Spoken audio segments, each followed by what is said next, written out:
buenas tardes a todos. Les damos, señores, como siempre, la más cordial bienvenida a su programa con la doctora Controversia. Somos controversia, salud, humor, debates, política, deportes y muchísimas cosas más.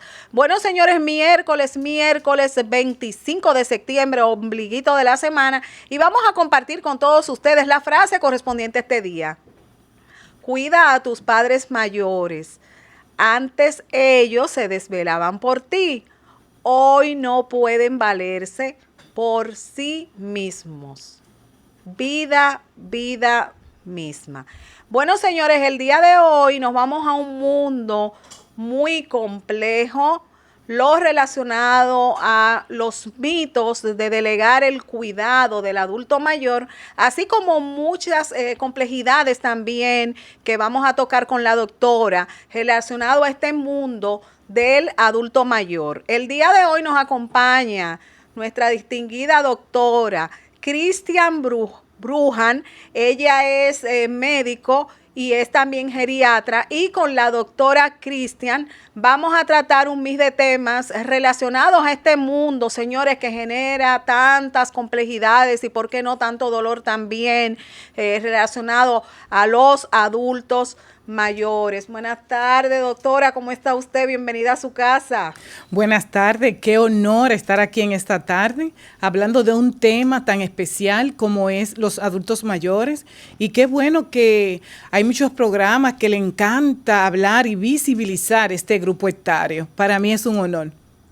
Doctora, ¿por qué usted se inclinó a esta área tan compleja relacionada a los adultos mayores? Mientras yo hacía la residencia de medicina interna, me di cuenta que no me gustaban mucho de las subespecialidades que habían y que tampoco quería quedarme siendo médico internista. En eso entonces conozco a una persona que era geriatra y me habló del mundo de la geriatría, y entonces una compañera me impulsó porque las dos entonces decidimos hacer geriatría. Y me di cuenta que realmente los adultos mayores, cuando tú lo manejas, no es lo mismo manejarlo desde la óptica de medicina interna que manejarlo desde la óptica de geriatría. ¿Por qué usted dice, doctora, que no es lo mismo? Porque el médico internista, aunque ve al paciente de manera, ¿verdad?, digamos, global, va a ver enfermedades raras, las enfermedades clínicas complejas. El adulto mayor puede verlo, pero nosotros, los geriatras, vamos a ver el adulto mayor integral, porque yo también tengo que ver la parte psicológica y social de este adulto mayor. Eso es muy importante a la hora de yo tomar cualquier medida con este paciente adulto mayor. ¿A partir de qué edad, doctora, se considera un sujeto, una persona adulto mayor? En nuestro país, a partir de los 65 años, según la ley 352-98, en otros países, a partir de los 60 años. Doctora, muchas personas relacionan la vejez, esta etapa de la vida, como un sinónimo de enfermedad. ¿Esto es cierto, sí o no, doctora? No. ¿Y por qué? No es cierto, porque vemos muchos envejecientes que no tienen ninguna patología. Sin embargo, vemos muchos jóvenes que tienen múltiples patologías y no han llegado a envejecer. Entonces, el envejecer no es sinónimo de enfermedad, aunque con la edad van llegando, ¿verdad?, algunas comorbilidades o alguna deficiencia, se pierde masa muscular porque no hay una adecuada nutrición, no hay un manejo adecuado de ejercicio, no tenemos esta costumbre, pero el envejecer no es sinónimo de enfermedad.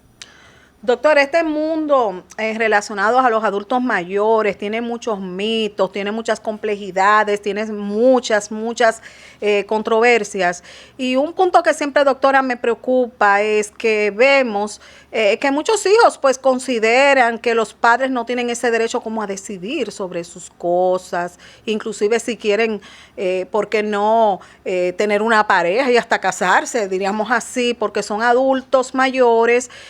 Doctora, ¿cómo usted ve esto? ¿Está bien? ¿Está mal? ¿Cuándo ya, diríamos, le podemos quitar ese poder pues de decisión a un adulto mayor? ¿Y por qué, doctora? Vamos a ver. Mire, el que tú envejezcas, yo digo, no es un pasaporte para el maltrato.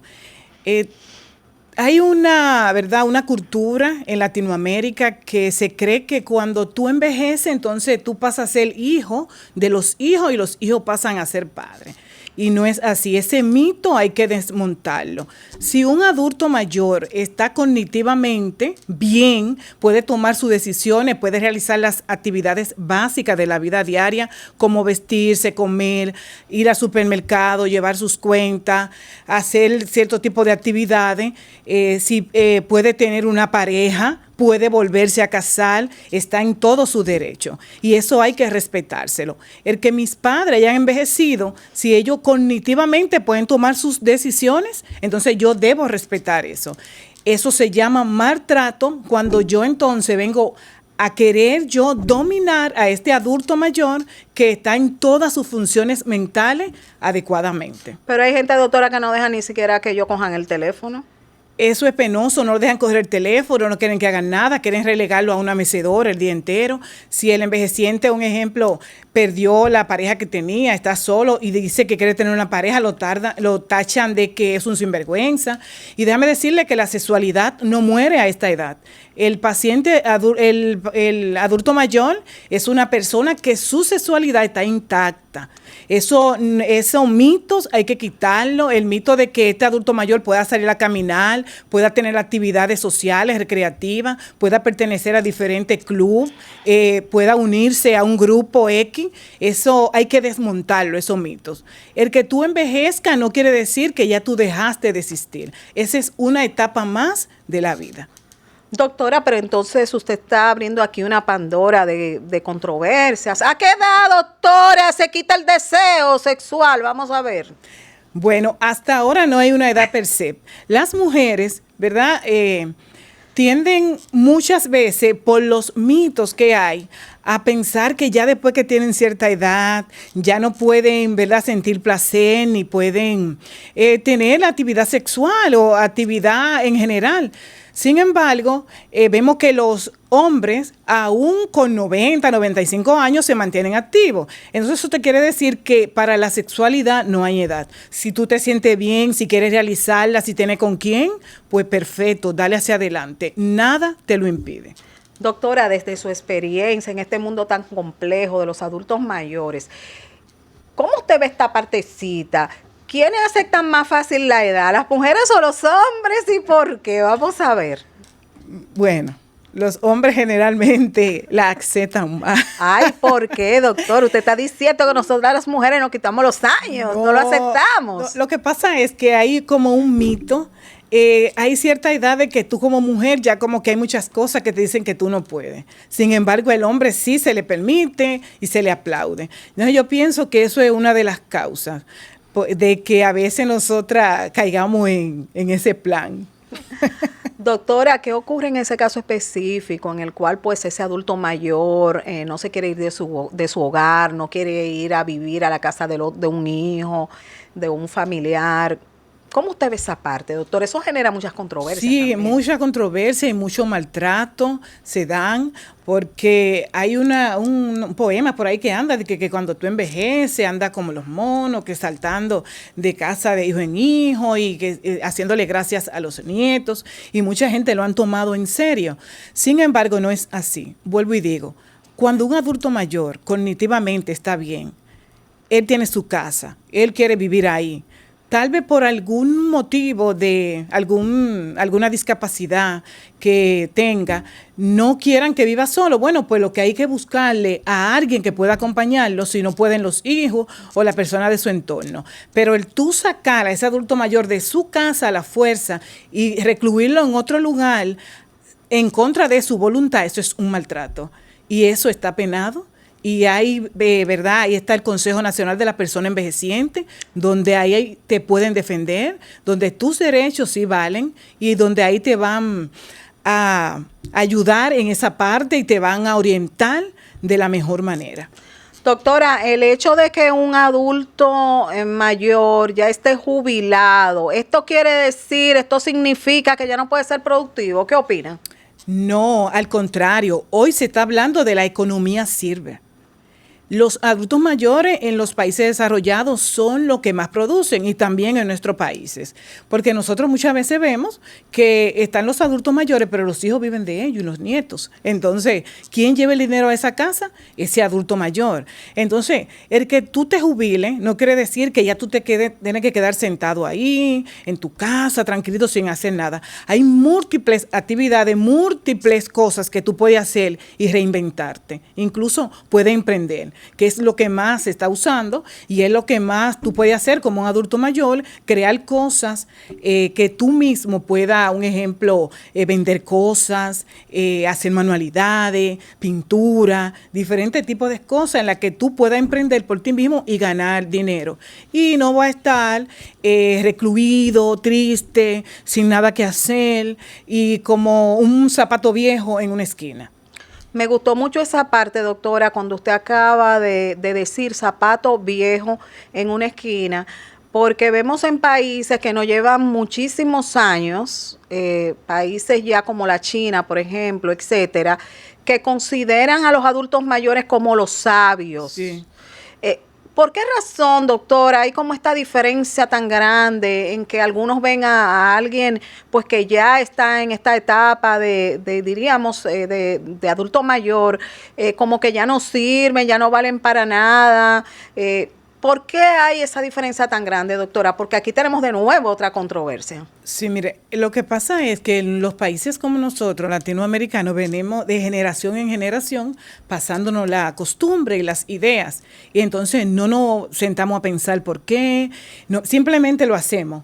Es como una rutina.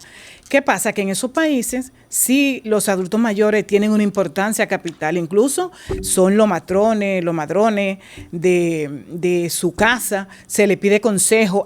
En Latinoamérica no, porque vuelvo y digo, hay este tabú de que el adulto mayor vuelve a ser niño. Y yo le digo, no, el adulto mayor no puede volver a ser niño, porque un niño viene para que tú lo eduques. El adulto mayor ya tuvo una vida. Entonces, tú no puedes educar a una persona que ya tuvo una vida. Entonces, lo primero eso es el mito que hay de que vuelven a ser niños. Lo segundo es que hay como un estigma hacia la vejez. Y cuando se habla de vejez, la gente entiende que es una sentencia de muerte y que ya yo estoy viejo y ya yo no puedo hacer nada y ya yo no sirvo. Entonces, al crear ese concepto, al tener esa verdad, ese tabú, esos mitos, entonces todo eso hace que entonces se pierda un poco el respeto hacia este adulto mayor en Latinoamérica principalmente. Y da mucha pena eso, doctora, porque vemos inclusive en algunos lugares que se sabe que hay que darle preferencia a los niños, mujeres embarazadas y adultos mayores, sí. Y vemos gente, doctora, que es muy se le importa, sí. Pasan todo eso por alto. Sí, claro, es muy penoso. Yo pienso que nosotros debemos sentarnos y pensar qué nosotros estamos haciendo y hacia dónde vamos y qué le estamos dejando a las nuevas generaciones, porque a veces es muy fácil decir que lo están haciendo mal, pero de quién ellos lo están aprendiendo. Entonces, yo pienso que este es el momento que nosotros debemos detenernos y pensar qué legado nosotros vamos a dejar y cómo yo quiero ser tratada cuando yo llegue ahí. Doctor, inclusive esa información nosotros se la llevamos a nuestros niños. Y me voy a ir a un tema un poquito distante, pero que tiene bastante similitud con lo que usted está tratando. Los mismos animales, usted sabe que muchas veces son abandonados, sí. Por el hecho de que ya están mayores, sí. Que están viejitos o están enfermos. Sí. Entonces, ¿qué mensaje le envías tú a tus hijos de que cuando entonces tú tengas cierta edad, tú eres desechable, ya tú no sirves? ¿Qué opina, doctora? Muy de acuerdo, porque lo que estoy diciéndole es que simplemente cuando tú envejeces ya tú no tienes ninguna función, ya hay que ponerte a un lado y no debe ser. Por eso digo que tenemos que sentarnos y revalorar qué es lo que nosotros estamos enseñando y qué es lo que le vamos a dejar a las nuevas generaciones, porque son los que van a estar cuando ya nosotros estemos en esta etapa ya de envejecimiento. Sí, doctora, ¿cuáles son esas principales razones, causas desde su práctica, por las cuales los familiares delegan ya ese cuidado de ese adulto mayor? Mira, hay muchas condiciones, pero hay un mito con eso. Hay una parte que, un ejemplo, está en las residencias geriátricas y muchas personas piensan que si tú llevas a tu envejeciente a una residencia geriátrica, que tú lo estás abandonando. Y hay como un sentido de culpabilidad, hay un sentido como de que yo lo abandoné, me siento mal, ¿qué dirán? Sin embargo, a veces tú, este adulto mayor, tú lo tienes en tu casa, pero es como que no existiera. O tú estás cansada y te vives quejando todo el tiempo delante de él, diciendo lo cansado que está, que ya tú no puedes más, que tú estás cansado y que no sabes qué hacer con él. Entonces yo pienso que lo mejor es que tú pienses qué es lo mejor que a él le conviene. Si estar bajo tu queja, bajo tus maltratos o bajo otra persona que ni siquiera tiene los conocimientos para manejar a esta persona, o en un lugar donde él va a estar acompañado de personas de su edad, donde va a tener actividades de ocio, donde va a tener personal capacitado que lo van a estar atendiendo. No te voy a romantizar el tema de las residencias geriátricas, porque no todas están adecuadas para los adultos mayores. A veces hay residencias geriátricas que parecen más un cementerio que una casa. Pero hay lugares donde sí tú puedes investigar y llevar tu adulto mayor ahí. Pero si el adulto mayor está cognitivamente bien y no quiere salir de su hogar, pues lo que se recomienda es que se le busque un cuidador capacitado que pueda cuidarlo en casa, ya si el familiar no puede, ¿verdad? O por lo menos si tiene el familiar que lo está cuidando, que el familiar, para que no ocurra lo que es el síndrome del cuidador, que es que la persona se cansa y hasta llega a maltratar a este adulto mayor. Y a veces se muere antes que sí, el adulto mayor. El adulto mayor, que utilice los servicios de una persona 2 o 3 veces por semana y ahí se desconecta. Pero es muy importante que sepamos cuándo yo debo relegar ya el cuidado de mi adulto mayor y cuáles son las principales causas, las demencias, ya los pacientes que están encamados. Hay personas que no tienen a nadie más o que no tuvieron familia, entonces lo que están son los sobrinos, los hermanos, y como no hay quien lo cuide, entonces prefieren llevarlo a una residencia, ¿verdad? Un hogar donde ellos vayan a estar bien cuidados.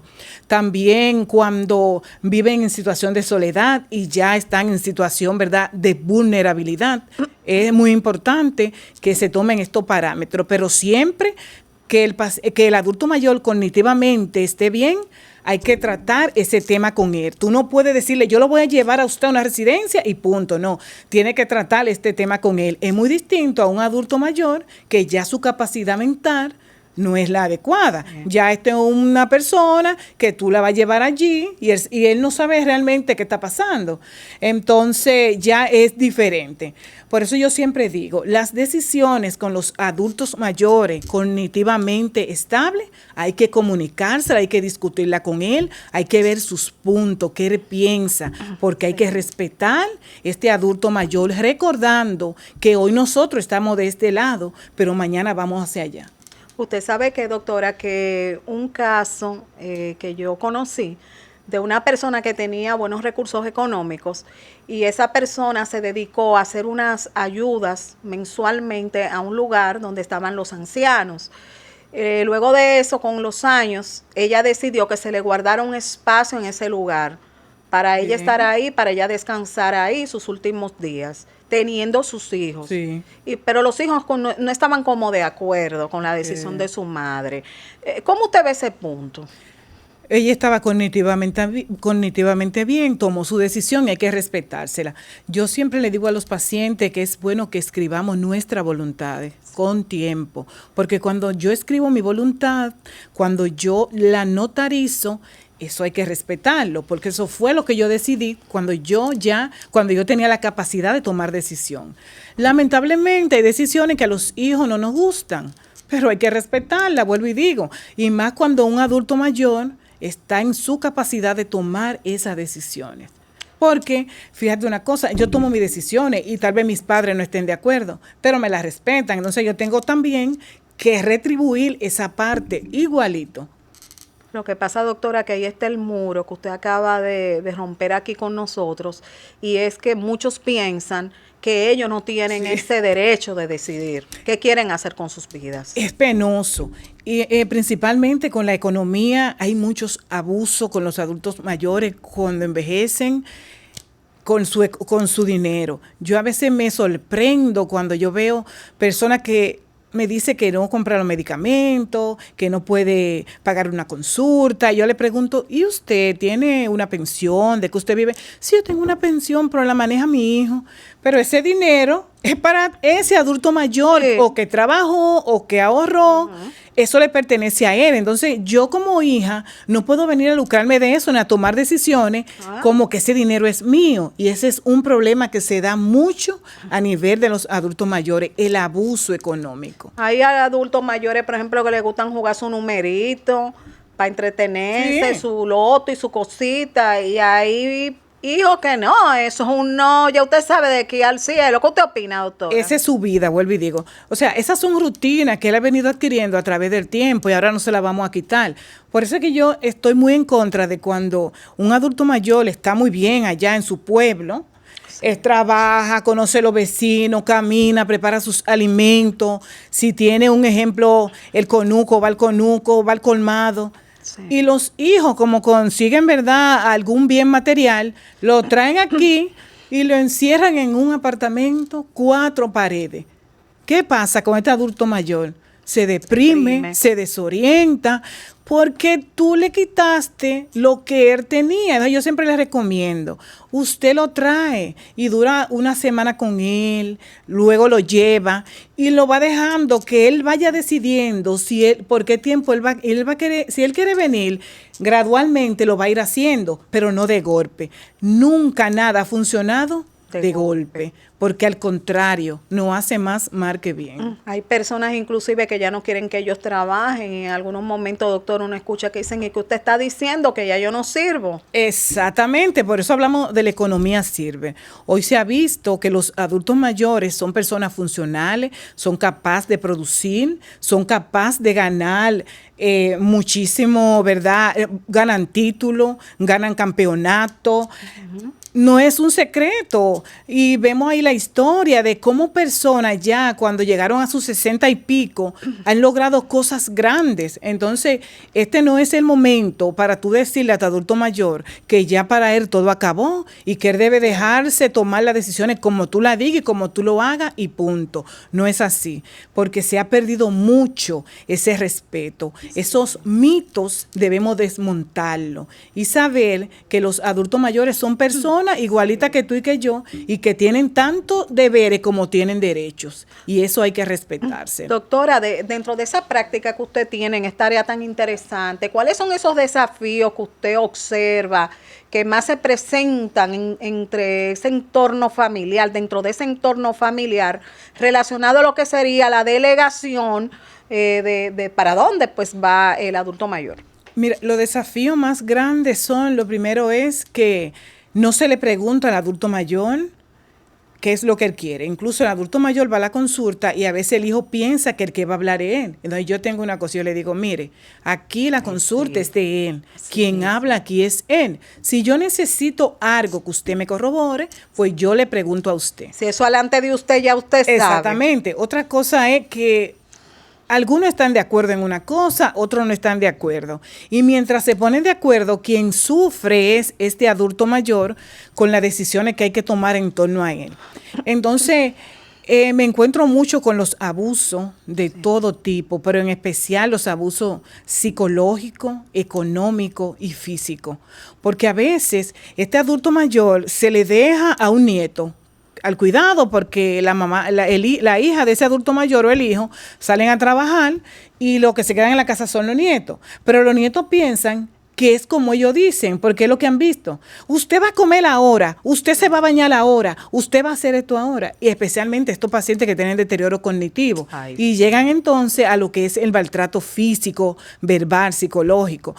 Hay un problema que el adulto mayor no denuncia casi, no se sabe mucho, no hay mucha estadística de los abusos. ¿Por qué, porque doctora? el adulto mayor tiene miedo, porque quien inflige el abuso en él son el entorno más cercano, entonces tiene miedo de quedarse solo, tiene miedo de que la represalia sea peor luego, de que él denuncie, tiene miedo a que si él depende económicamente de esa persona, entonces se quede sin nada, se quede sin hogar, se quede sin comida, y eso es muy lamentable. Entonces nosotros debemos por eso empezar a prepararnos desde ya, así mismo. porque mientras más dependiente tú eres, está en más situación de vulnerabilidad. Entonces, yo pienso que debemos empezar a educarnos desde jóvenes a saber qué yo quiero, hacia dónde yo voy y qué voy a hacer cuando yo me retire. Así mismo. Que no sean tus hijos los que tomen la decisión y que si tú no tienes hijos, no sean los demás de tu entorno que tomen esa decisión, sino que tú estés preparada. Y así como esa señora, ella se preparó, se organizó su vida y dijo, yo voy a vivir ahí. Por alguna razón ella lo hizo, sí, aunque los hijos no entendieron. Se ve que bien contundente. Claro. Entonces, ¿qué pasa? Nosotros ahora es que tenemos nosotros que ir preparándonos. Yo siempre digo a la persona, hay que cuidar la salud. Eso es muy importante. Hay que hacer ejercicio, ¿sí? Muy importante. Hay que cuidar la masa muscular. Hay que tener un grupo de apoyo.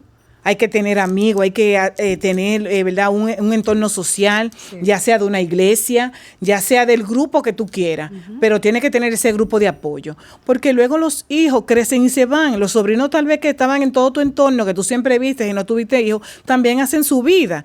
Entonces, por eso es que se dan todas estas situaciones, porque no hay una preparación adecuada para cuando yo envejezca. Doctora, ¿cuáles son esos principales miedos que enfrenta ese adulto mayor cuando no puede ser atendido por sus familiares? Lo primero que se siente es como una carga. Tiene miedo de ser una carga, porque vuelvo y digo, no nos preparamos. Casi nadie cuando envejece, podemos decirle que el 70%, 60%, no tiene una economía adecuada cuando envejece. Entonces, casi siempre es dependiente de un hijo, de un sobrino, de alguien.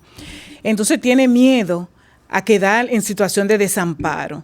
Tiene miedo incluso a lo maltrato físico. Tiene mucho miedo de eso y de que sea abandonado. Hay mucho miedo en cuanto a eso. Entonces, tú ves que también cuando tú envejeces con tu pareja y pierdes a tu pareja, hay mucho miedo también a la muerte. Doctora, ¿cómo nosotros podemos garantizar la calidad de ese cuidado que se le va a dar a ese adulto mayor? Lo primero es que ya ese adulto mayor está ahí, ya envejeció con con todo lo que trae ese envejecimiento que no se preparó. Lo primero que nosotros tenemos que hacer es respetar a este adulto mayor, conversar con él. Cada decisión que se vaya a tomar en torno a su salud, en torno a su vida, conversarla con él. Hacerlo sentir cómodo y que él es importante. Y que sus opiniones cuentan, eso es muy importante. También saber que la alimentación en un adulto mayor ya es distinta a una persona joven. ¿Por qué? Porque a veces no tienen la dentadura adecuada, se pierden las papilas gustativas, entonces a veces no hay sabor. Y todo esto conlleva a que a veces él no quiera comer, pero también la higiene bucal es muy importante. Y todas estas cosas se pierden casi cuando una persona envejece. Y tenemos que tomarla en cuenta a la hora de hablar del cuidado del adulto mayor. Pero por sobre todo yo pienso que el respeto es lo primero. Si tú respetas al adulto mayor, todo lo demás entonces va a ir encajando perfectamente. Doctora, dentro de este gran número de mitos, de situaciones, ¿cuáles usted considera que son los 3 más fuertes que existen? Que cuando tú envejeces, es una sentencia de muerte y que los otros tienen que tomar decisión por ti. Que cuando tú envejeces, ya tú no tienes derecho a tener relaciones sociales, a elegir una vida, ya sea con una pareja o de la manera que tú quieras vivir. Y que cuando tú envejeces, tus hijos pasan a ser lo que van a dirigir tu vida. Esos mitos hay que desmontarlo inmediatamente. Que el adulto mayor pasa a ser niño, que el adulto mayor tiene demencia senil, eso no existe, porque cuando hablamos que el adulto mayor tiene demencia senil, estamos diciendo que todos los envejecientes tienen demencia, y eso no es así. Algunos. Exactamente, entonces esos mitos debemos empezar a desterrarlos, debemos empezar a respetar a este adulto mayor, debemos empezar a conversar con ellos en torno a todo lo que se trate de él, y no hacer las cosas como que él está ahí, pero no está. Él todavía tiene derecho y aun que este paciente, este adulto mayor haya perdido su capacidad mental, aún así él tiene derecho y deben ser respetados. Doctora, ¿considera usted que es violencia? Escuche bien, doctora. Cuando hay personas que le quieren obligar a los abuelitos a que tienen que atenderle a sus hijos, ¿qué opina, doctora? Claro que sí, porque tú estás poniendo a este adulto mayor como un trabajador, porque si tú no puedes hacerlo, entonces se supone que tú debes contratar a una persona. Ahora, si ese adulto mayor quiere hacerlo porque a él le nace, porque él se siente bien haciéndolo, pues perfecto, pero nunca debe ser una obligación de tú dejarle esa carga obligatoriamente. Hay gente que creen que obliga. Sí, no, a veces tienen a los padres, a las madres como que son la mucama de la casa y eso da mucha pena. Pariendo muchachos Sí. y que la abuela Críe, que cocine, que lave, que tenga que ver todo, incluso hasta buscarlo a la escuela. De esto? No, es que ese es un abuso, ese es un maltrato. Y yo al adulto mayor, yo siempre le digo, cuando se siente en situación de vulnerabilidad, no está solo. Hay muchas personas luchando por visibilizar este grupo etario y que hay una institución que es el Consejo Nacional de la Persona Envejeciente, donde puede recibir asistencia y ayuda ante cualquier situación de vulnerabilidad que él se encuentre. Doctora, yo quiero por favor que usted comparta con nosotros desde su experiencia, ¿cuál es la diferencia entre el cuidado de un adulto mayor en su hogar, en su casa, con relación a cuando pues ya va a un lugar específico? La diferencia es que en tu casa, ese es tu entorno, tú lo conoces, te sientes bien. Hay muchas personas que prefieren quedarse ahí hasta sus últimos días de vida, eso hay que respetárselo. Lo que se le busca es un cuidador capacitado, no a cualquiera, para que esté con él allí, sabiendo este cuidador, como ya conoce de adulto mayor y sabe cómo manejarlo, lo va a respetar y lo va a tratar como debe. Ya cuando tú vas a una residencia geriátrica, allí hay un personal capacitado, hay otros adultos mayores que tal vez tienen tus mismas situaciones. Sí. Allí hay actividades de ocio donde tú vas a estar, ¿verdad?, involucrado. Esa es la diferencia. Y que si en el hogar este adulto mayor no puede ser cuidado, pues va a pasar a este lugar donde los familiares deben supervisar muy bien estos lugares, deben, ¿verdad?, pedir referencia y antes de trasladar un adulto mayor a uno de estos lugares. Pero cualquiera de los dos que decidan son dos decisiones que no están mal, pero todo debe hacerse en consenso, vuelvo y digo, con el adulto mayor y todo es por el bienestar de él, no el bienestar mío.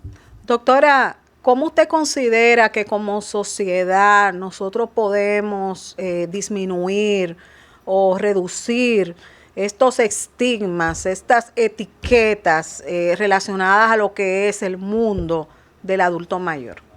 Lo primero empieza en casa con mi hijo, con mis sobrinos. Yo debo empezar a enseñarle que este adulto mayor merece respeto, que sus decisiones deben ser respetadas, que debe ser escuchado, que no es un mueble más en mi casa.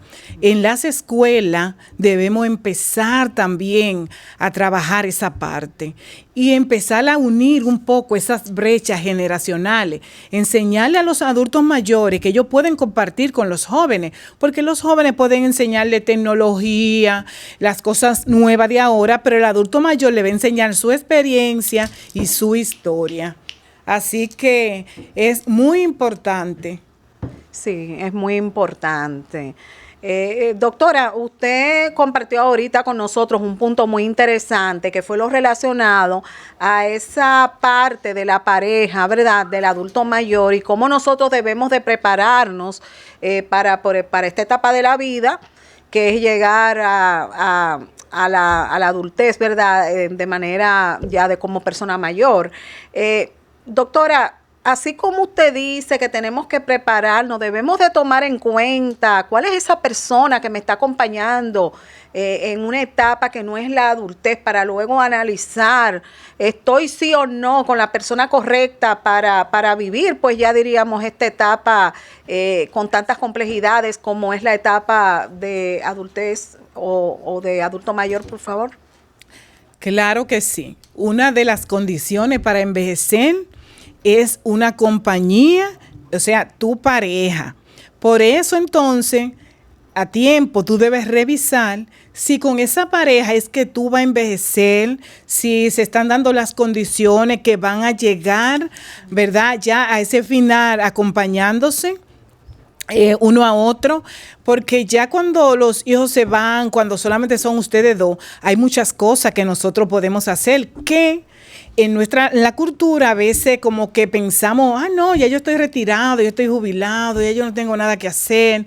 Y sin embargo, cuando tú vives con una pareja, los dos desde joven pueden trazarse planes y metas. ¿Qué vamos a hacer cuando ya nosotros nos retiremos? Vamos a viajar por el mundo, vamos a coleccionar, vamos a andar con los amigos, vamos a irnos de fin de semana aquí, vamos a hacer, ¿verdad?, planes. Eso es muy importante, de que nos preparemos con la pareja que tenemos y ver si es la adecuada para llegar allí.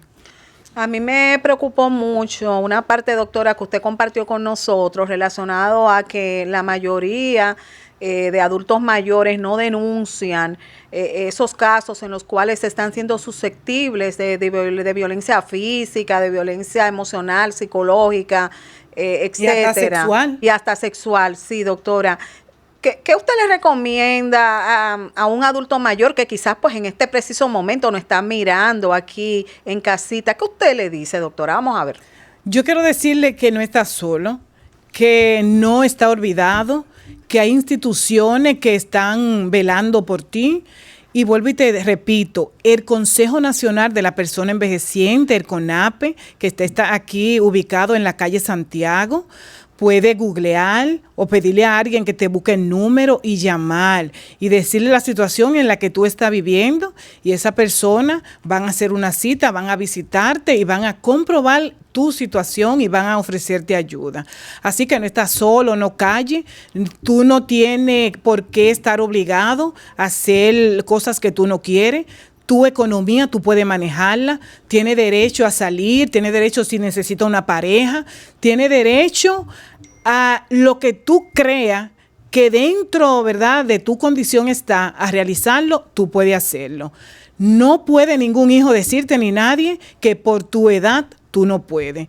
Así que te quiero decir que una edad importante, una edad que va en aumento. Se habla hoy en día de una nueva longevidad, se habla, ¿verdad?, de muchos planes donde los envejecientes están involucrados, y en una población que va cada día más envejeciendo, eres muy importante. Así que no acepte esto de que cuando tú llegas a envejecer ya es una sentencia de muerte.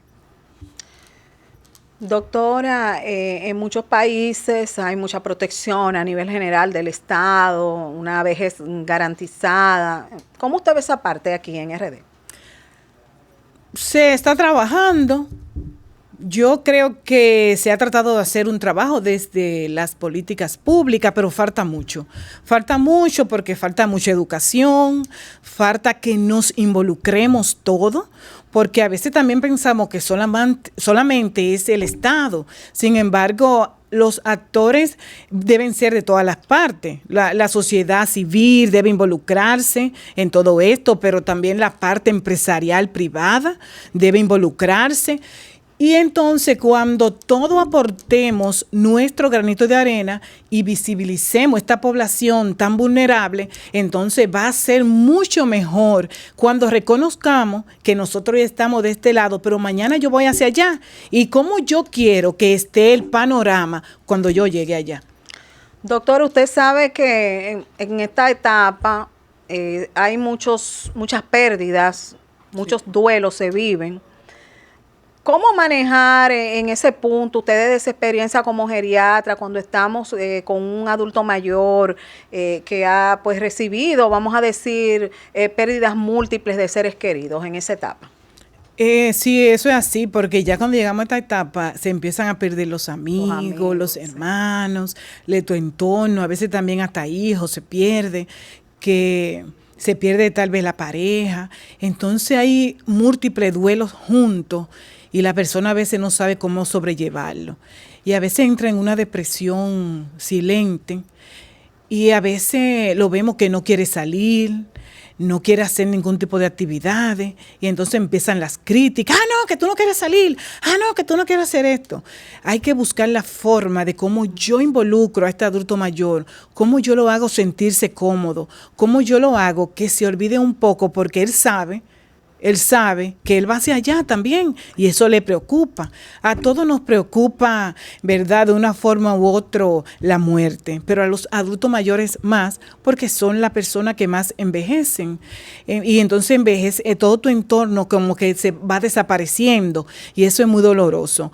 Pero yo le aconsejo a los adultos mayores que viven, ¿verdad?, este tipo de duelo, que no se queden encerrados en la casa, que siempre, por eso recomiendo los grupos de apoyo, que hablen, que digan cómo se sienten, que empiecen a hacer cierto tipo de actividad, de lectura, que salgan a caminar, que vayan al aire libre, que salgan a compartir diferentes tipos de cosas. Hoy en día hay muchos lugares donde se hacen actividades, donde los adultos mayores pueden involucrarse, y lo que hay es que investigarla para participar de ella y no te quede todo el tiempo ahí en esas cuatro paredes, en ese dolor. Hay que salir un poco de ahí, hay que buscar ayuda. No podemos quedarnos ahí recluidos y punto. Doctora, ¿qué papel juega el amor que le brinda la familia a un adulto familiar, a un adulto mayor, perdón?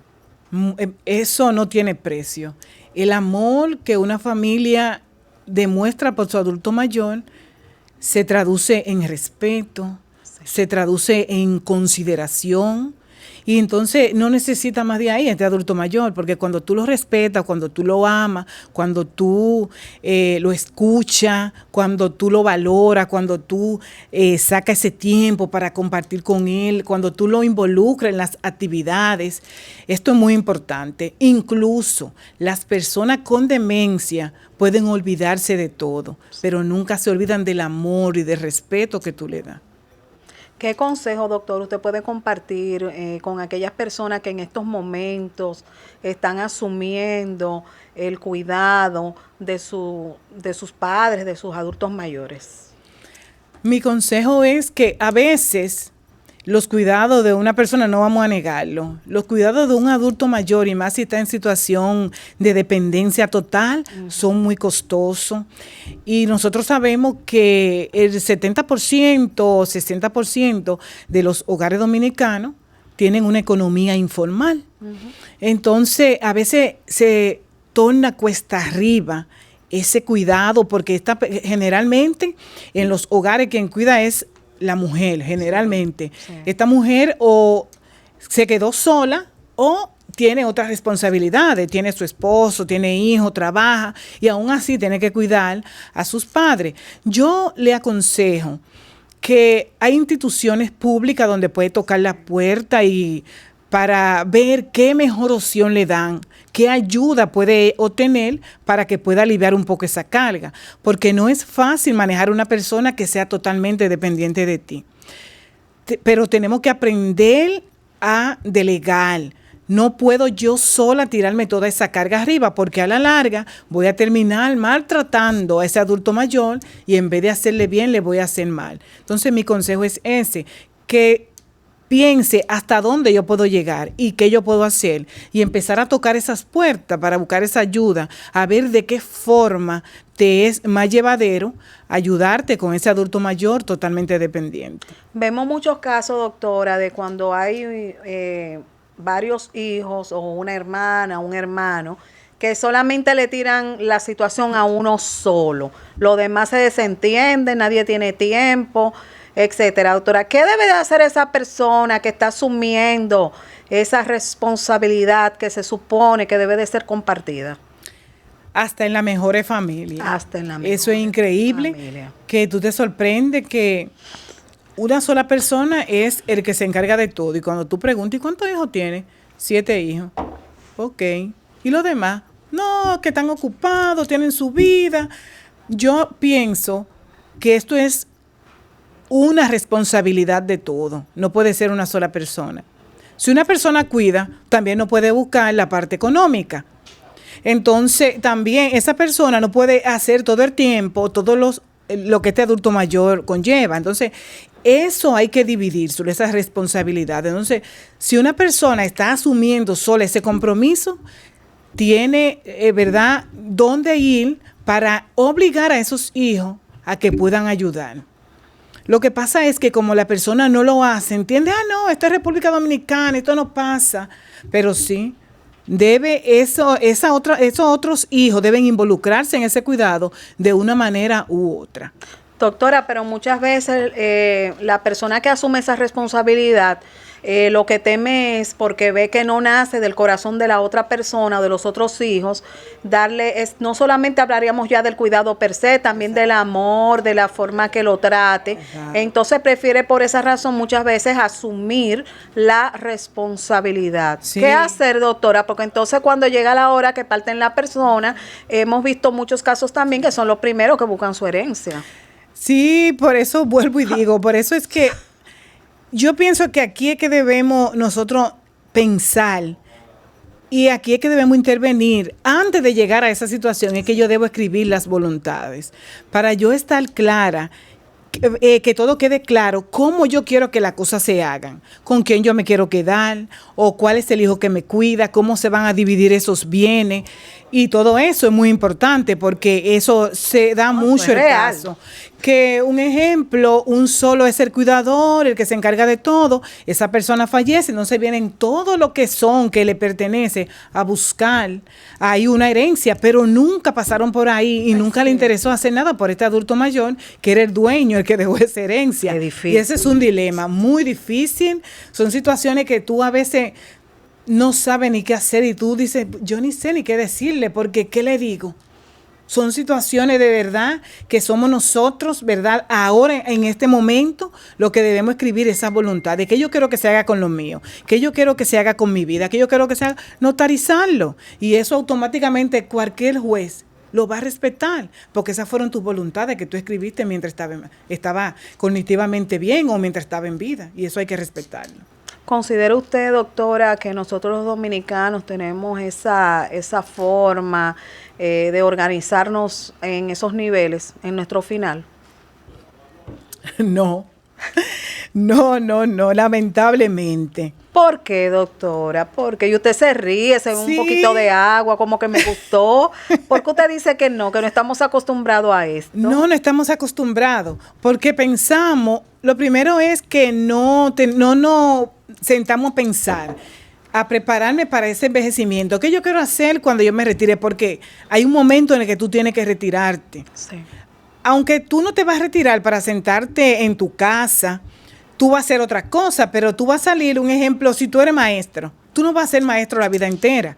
Si usted está aquí en este programa, usted la vida entera no va a estar en este programa. O sea, hay otras cosas que usted va a hacer cuando usted salga de aquí. Entonces, ahí es que nosotros debemos empezar a prepararnos para cuando lleguemos a envejecer. Las voluntades debo escribirlas. ¿Por qué? Porque eso nos alivia muchos problemas y malestar y mucho disconfort familiar. Sí. Que lo vemos hasta en las mejores familias, se da en clase alta, clase baja. Vemos personas peleando por herencia que tienen años. Que si tú hubieras dejado eso resuelto, eso simplemente está escrito y eso hay que respetarlo. Y algunos doctoras hasta por orgullo no hacen acuerdo. No, exactamente. Entonces, tú dejas un testamento, escribes las voluntades, todas las cosas que tú, incluso desde ahora puedes escribirlo porque tendemos a pensar que la persona envejeciente que muere, pero eso no es así. ¿Cómo así?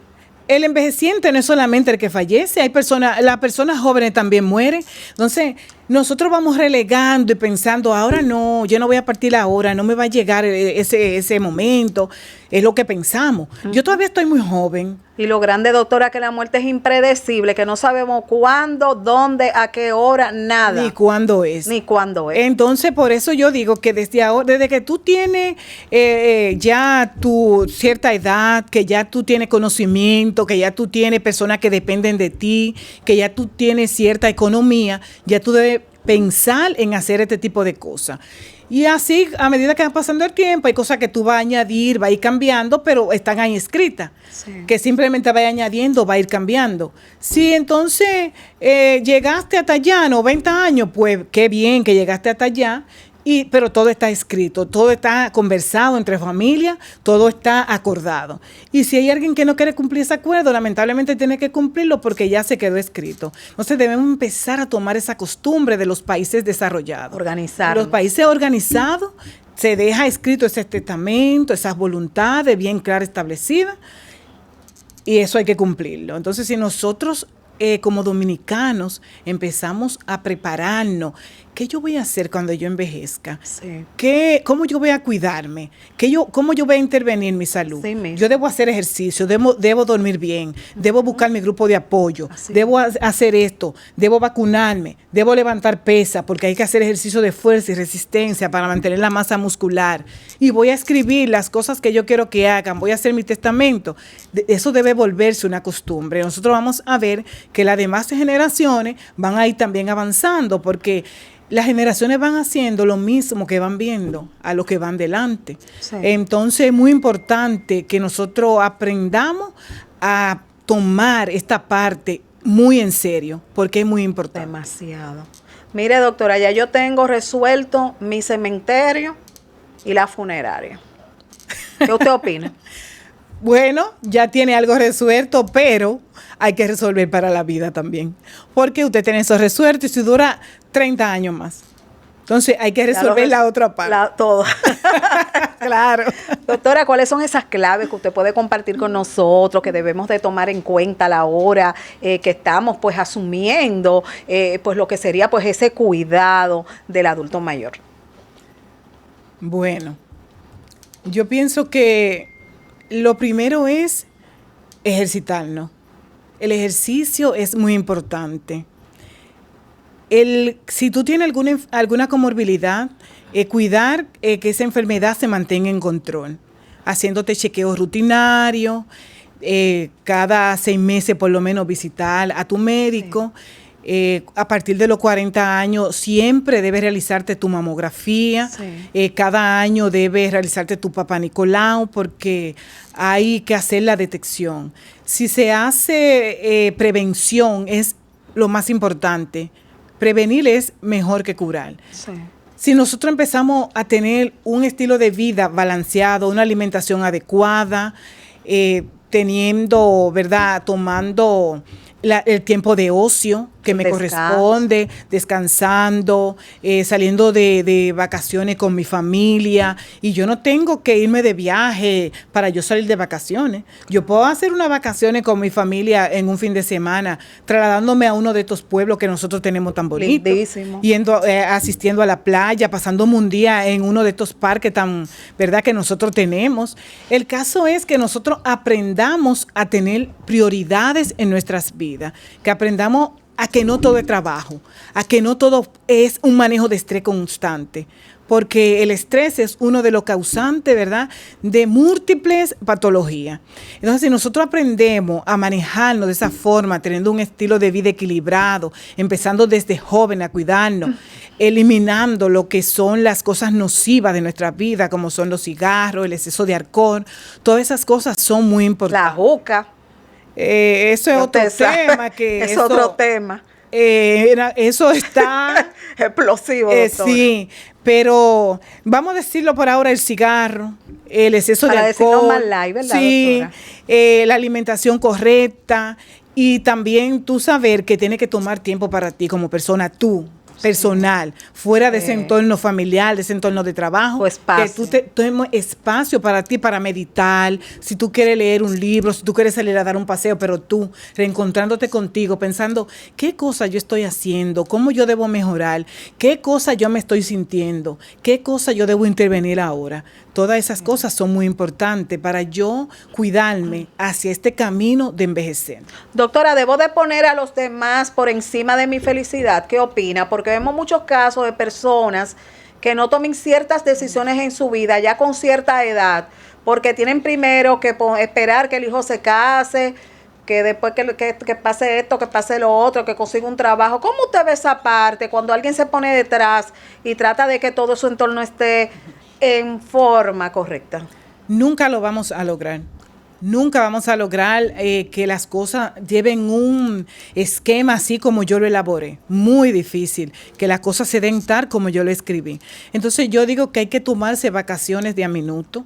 Hay que aprender a vivir en la etapa que tú estás, y dentro de esa etapa aprender a tú cuidarte tú, autocuidado, pero ya un ejemplo, tú tienes un hijo, tiene 18 años, 20 años, un muchacho adulto que ya está haciendo su vida, está en la universidad, ya ese muchacho tiene tal vez un trabajo, tiene su novia, tiene sus amigos, ese muchacho tiene ya su entorno seguro.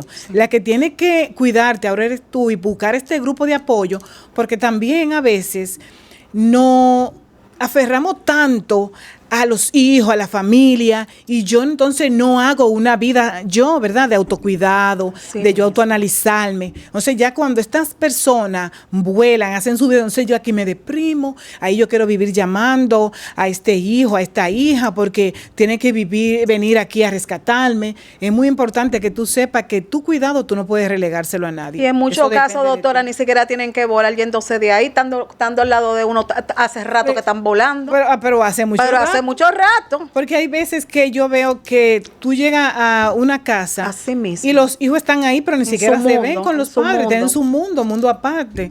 Y yo no se lo critico porque son sus edades, son edad y etapas que van a pasar, que nosotros también la pasamos. Por eso es que nosotros tenemos que estar claros que mi felicidad no puede depender de un momento ni de un tiempo. Yo todo el tiempo tengo que tratar de autocuidarme, autovalorarme y en la situación en la que estoy, aprender a darme mi tiempo y mi valor. ¿Qué papel juega, doctora, desde su punto de vista, esta parte tan interesante relacionada a la recreación, el entretenimiento, en que el que ese adulto mayor pues se relaciona también con personas de su misma edad? ¿Cómo usted ve esa parte? No, pero muy importante, porque fíjate, los iguales se buscan. Sí. No es lo mismo un adulto mayor que esté en un juego de dominó con un grupo de jóvenes que con un grupo de personas de su edad, porque van a vivir su historia, van a contar su vida, sus vivencias, su música, todo lo que ellos han vivido, esa etapa tan bonita que ellos vivieron, porque son contemporáneos. Es muy importante que tengan actividades sociales y recreativas, que salgan al parque, que salgan a ver el mar. Yo siempre digo, salga y comas un helado el domingo, siéntese frente al mar un rato y piérdase en ese mar. Piense qué cosa nueva usted puede hacer y va a tener mucha idea, yo le digo. Júntese con amigas, aunque sea para chismear. Claro. Que eso te ayuda mucho a desestresarte y te ayuda mucho a que tú salgas de un entorno en el que tú vienes cargando. Cuando tú sales de ahí, tú llegas renovado. Es muy importante que como adulto mayor, tú tengas tiempo de calidad y que tenga tiempo de ocio que te van a ayudar cognitivamente. Por ejemplo, el juego de bingo, el juego de dominó, las interacciones sociales, el salir a caminar por los lugares donde yo caminaba cuando era más joven. Todo eso es muy importante, juntarme con las personas con las que yo me crié o hice algún tipo de curso, estudié en la universidad o en la escuela. Todas esas cosas son muy importantes para un adulto mayor. Y también, doctora, todo lo que pueden hacer con las manos, manualidades. Muy importante, claro, porque eso nos ayuda a mantener muy bien lo que es la cognición, pero también nos ayuda a mantener el movimiento y la estabilidad. Muy importante. Además de que afloran nuestros recuerdos, que son muy importantes los recuerdos, porque los recuerdos son los que nos mantienen con vida. Qué bello lo que usted acaba de decir. Doctor, un consejo final sobre este tema tan importante. Mi consejo es, a ti, adulto mayor, si ya estás en esta etapa que ya envejeciste, todavía hay muchas cosas que tú puedes hacer. Es tiempo de que tú tomes el control de tu vida. A ti que va en camino a envejecer, es hora de que te sientes y piense, ¿cómo voy a hacer yo cuando llegue allá? ¿Y cómo quiero encontrar el panorama cuando yo llegue? ¿Y qué estoy haciendo yo para mejorar esta etapa tan bonita que aunque a veces tú la veas como una maldición, no es una maldición, no es una sentencia de muerte, es una etapa muy linda. También quiero hacerle un llamado a todos los actores, ¿verdad?, que tienen que influir socialmente. Tenemos todos que unir las voces, tenemos todos que prepararnos, tenemos que visibilizar este grupo etario que es prácticamente invisible y debemos enseñarle a las nuevas generaciones a respetar a esta persona porque ya tuvieron una vida, ya esta persona dejaron su huella en este mundo y merecen respeto, no importa en qué lugar se encuentren ni cómo se encuentren. Debemos empezar a estrechar esa brecha generacional y a saber que hoy yo estoy de este lado y mañana voy a estar de ese lado. Y cómo yo quiero que se me trate cuando yo llegue ahí. Y yo le voy a agregar este puntico, doctora. Envejecer es un privilegio que no todos lo van a tener. Así mismo es. Doctora, háblenos de sus servicios, dónde podemos contactarla. Adelante. Bueno, yo estoy en el Centro de Diagnóstico Vista del Jardín 27 de febrero, próximo a la Núñez de Cáceres. Me pueden encontrar en el 809-333-2700, es en el consultorio para cita, y mi número telefónico celular 809-715-6284. También estoy en las redes sociales como Geriatra Bruján, en Instagram y en Facebook. Ahí estamos para servirle. Muchísimas gracias, doctora, de verdad, de todo corazón, por compartir con nosotros esta tarde aquí en casita sus grandes conocimientos sobre este tema, señores, que genera tantas complejidades, donde hay tantos mitos, tantos tabúes, pero sé que la doctora ha tocado muchos corazones y que muchos van a hacer cambios importantes en esta área tan interesante del adulto mayor. Gracias, doctora, de verdad. Bueno, señores, hemos llegado al final de esta entrega maravillosa correspondiente a esta tarde. Será hasta mañana, sí, papito, Dios lo permite. Soy Crismelis Brito, su doctora Controversia. Hasta mañana, mis amores. Bye.